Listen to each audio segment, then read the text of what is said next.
Dans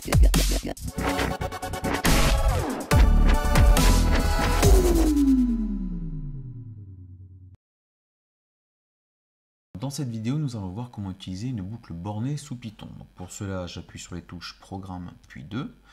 On accède au gestionnaire des scripts, ce qui va nous permettre de saisir un nouveau script en appuyant sur la touche Zoom. Je saisis le nom, donc par exemple ici ABC, que je valide à l'aide de la touche Graph pour arriver sur la touche OK. Ici, nous allons voir les différents sous-menus qui vont nous intéresser, et plus particulièrement le sous-menu des contrôles. Alors pour accéder à ce sous-menu, on va appuyer sur la touche F de X, et puis ensuite vers la droite, vers les contrôles. Alors, les trois premières instructions concernent les instructions conditionnelles, qu'on verra un petit peu plus tard dans une autre vidéo, et les 4 suivantes permettent de travailler avec les fameuses boucles bornées dont on parle depuis tout à l'heure. Alors je vais sélectionner la numéro 4, et ici, en argument, donc entre les parenthèses, je vais saisir 5.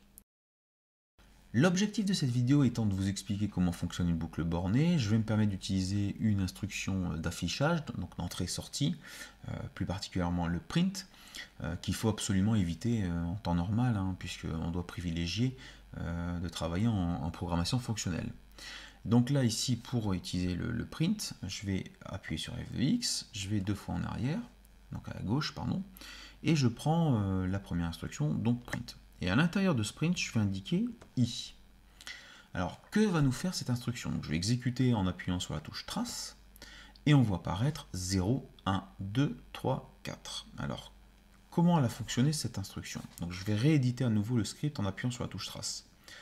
En gros, ici, ce qui se passe, c'est qu'il faut savoir que Python démarre toujours à 0 en termes d'indice. Donc là, quand on doit lire l'instruction, on doit lire pour I partant de 0 et répétant 5 fois l'opération, je vais afficher la valeur de I.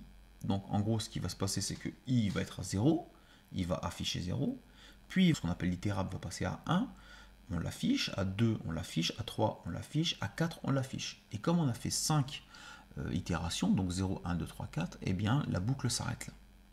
Voilà le principe de fonctionnement de la boucle bornée.